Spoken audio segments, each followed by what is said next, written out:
இந்த வீடியோவில் நீங்கள் என்ன பார்க்க போகிறீங்கன்னா, கௌதம் கம்பீர் இந்தியாவோட ஹெட் கோச்சாக அஃபிஷியலாக அனௌன்ஸ் பண்ணிட்டாங்க. ஸோ இனிமேல் வந்து கௌதம் கம்பீர் தான் நம்மளுக்கு டீம் இந்தியாவுக்கு ஹெட் கோச்சாக இருக்க போகிறாரு. ஸோ ராகுல் டிராவிட் அந்த இடத்துலேருந்து போயிட்டார். ஸோ இவர் வந்தோட ஃபஸ்ட்டு சீரிஸ் யார் கூட பார்த்தீங்கன்னா ஸ்ரீலங்கா கூட நடக்க இருக்குது.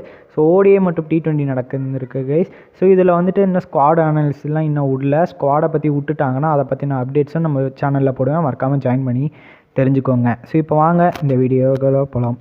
ஃபஸ்ட்டு எடுத்தோடனே கௌதம் கம்பீரோட எரா வந்து பிகின்ஸ் கைஸ். ஸோ இவர் வந்து இனிமேல் வந்து நம்ம champions trophy, world test championship, அதுக்கப்புறம் பார்த்தீங்கன்னா T20 வேர்ல்ட் கப் 2026 வருது. அதுக்கப்புறம் ஓடிஏ வேர்ல்ட் கப் 27 வருது. இது மாதிரி வரிசையாக கப் அடிச்சு கொடுத்தா வேறு மாதிரி இருக்கும். ஏன்னா நம்ம டீமில் இருக்க எல்லாமே ஸ்ட்ராங்கான பிளேயர்ஸ் தான்.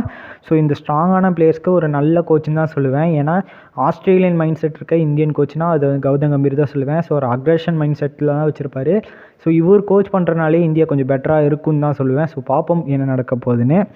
ஸோ இது அதுக்கப்புறம் பார்த்தீங்கன்னா கோலிக்கிட்டே இவங்க வந்து அஃபிஷியலாக கன்ஃபார்ம் பண்ணிட்டாங்களா, இது மாதிரி கௌதம் கம்பீர் வராரு, அது மாதிரி முன்னாடியே கம்பல்சரியாக இவரை வந்து நம்ம எடுத்துக்கலாமா வேணாமா அது மாதிரி கேட்டாங்களா இல்லையான்னு பார்த்தீங்கன்னா அதை வந்து கோலிக்கிட்டேயே கேட்கலையாங்க. ஸ்ட்ரெயிட்டாக வந்து அப்பாயின்ட் பண்ணியிருக்காங்க. ஸோ என்ன நடக்க போகுதுன்னு தெரில. இவங்க ரெண்டு பேர்ட்டையும் என்ன வேணால் நடக்கலாம். ஏன்னா கன்சர்ன் கேட்டிருக்குன்னு தான் சொல்லுவேன். ஏன்னா இவங்கள்ட்ட ஏற்கனவே நிறைய டைம் பிரச்சனையாக இருக்குது ரெண்டு டைமே. ஸோ அதுக்கப்புறம் 2024 நார்மலாக ஃப்ரெண்ட்ஸாக இருந்தாலும் திருப்பி பிரச்சனை ஸ்டார்ட் ஆக வாய்ப்புகள் இருக்குது. ஏன்னா கோச் ஆஸ் ஏ கோச்சாக வந்துட்டு ஒரு பிளேயர் எப்படி வேணால் இது பண்ணுவார். ஏதோ வந்து ஸ்கூல் டவுன் பண்ணார்னாலே போதும். ஸோ எப்படியும் பிரச்சனை நடக்காமல் இருந்தால் சரி டீமில் பொறுத்த வரைக்கும். ஸோ அடுத்தது பார்த்தீங்கன்னா கௌதம் கம்பீரோட சேலரி பார்த்தீங்கன்னா ஆனுவல் சேலரி 12 கோடி கைஸ். ஸோ இவரோட ஒரு டூர் போகிறாருன்னா அவரோட சேலரி வந்து 21,000 அது மாதிரி இருக்கும். ஸோ ஒரு ஆனுவல் சேலரி 12 கோடி. ஸோ செம்மையாக ஒர்த்தான கோச் தான், செம்மையாக கொடுத்துருக்காங்க தான் சொல்லுவேன். ஸோ இவருக்கு நிறைய இது கொடுத்துருக்காங்க, பிஸ்னஸ் கிளாஸ் ட்ராவல்ஸ் அது மாதிரி நிறைய இது கொடுத்துருக்காங்க.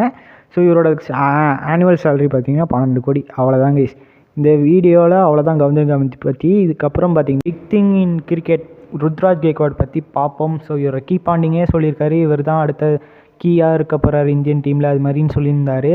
ஸோ இவரை பற்றி பார்த்தீங்கன்னா இப்போ தான் சான்ஸே கொடுக்க ஆரம்பிச்சிருக்காங்க. சுமன் கில்க்கு அதிகமாக சான்ஸ் கொடுத்து அவரும் ப்ரூவ் பண்ணியிருக்காரு. எங்கே இந்தியன் கண்டிஷனில் தான் அதிகமாக ப்ரூவ் பண்ணியிருக்காரு. அதுவும் இல்லாமல் ஆஸ்திரேலியன் கண்டிஷன்லேயும் ஆடி இருக்காரு நல்லாவேன்னு சொல்லலாம். ஸோ இவர் வந்து இந்தியா மற்றும் ஆஸ்திரேலியா கண்டிஷனுக்கு நல்ல சூட்டபுளான பிளேயராக இருக்காரு. ஆனாலும் இன்னொரு பிரச்சனை என்னென்னா மற்ற எந்த கண்டிஷனுக்கும் அந்தளவுக்கு பெருசாகவே ஆடினதில்லைன்னு தான் சொல்லுவேன். வெஸ்ட் இண்டீஸ் கண்டிஷன் பண்ணார், ஃப்ளாப் ஆனார். அது மாதிரி ஒவ்வொரு கண்டிஷனுக்கும் அவர் வந்து ரொம்ப ஃப்ளாப்பான பிளேயர் தான் சொல்லுவேன். ஆனால் ருத்ராஜ் கேக்வாட் இப்போ தான் அவரோட ஃபஸ்ட் இதுவே விட்ருக்காங்க, ஜிம்பாப்வே சீரீஸ். ஸோ ஒரு அவே கண்டிஷன் செம்மையாகவும் ஆடி கொடுத்தாரு. ஸோ 2 மேட்சும் பயங்கர குயிக் நாக்ஸ் ஆடி கொடுத்துருந்தாரு. ஃபஸ்ட்டு மேட்ச் ஃப்ளாப் ஆனாலும் 2 மேட்சும் பொழந்து கொடுத்துட்டாரு. அதுக்கு முன்னாடி பார்த்தீங்கன்னா சுமன் கில் இந்த இதில் அடிக்கலன்னு பார்த்தீங்கன்னா ஒரு மேட்ச் மட்டும் தான் அடித்தாருன்னு தான் சொல்லுவேன். கன்சிஸ்டன்ஸ் இல்லை, அதுவும் இல்லாமல் கேட்ச் ட்ராப்பும் நடந்துச்சு. அதனால தான் சுமன் கில் அதிக ரன்ஸ்க்கு போனாருன்னு மெயின் ரீசனாக சொல்லிடுறேன் கைஸ். ஸோ அவங்க வந்து ஃபீல்டிங் வந்து கொஞ்சம் பெட்டர் ஃபீல்டிங் பண்ணாங்கன்னா சுமன் கில்லாம் டக்குன்னு எடுத்திருப்பாங்க. ஸோ சுமன் கில் நான் சொல்கிற வரைக்கும் அவர் வந்து விராட் கோலியை ரீப்ளேஸ் பண்ண சான்ஸ்கள் இல்லைன்னு தான் சொல்லுவேன். ருத்ராஜ் கேக்வாட் அதிக சான்சஸ் இருக்குது. அவ்வளோதான் கைஸ். இந்த வீடியோ பிடிச்சிருந்தா உங்கள் ஃப்ரெண்ட்ஸ் அண்ட் ஃபேமிலிக்கு ஷேர் பண்ணுங்கள். மிச்சப்படி அவ்வளோதான். பை.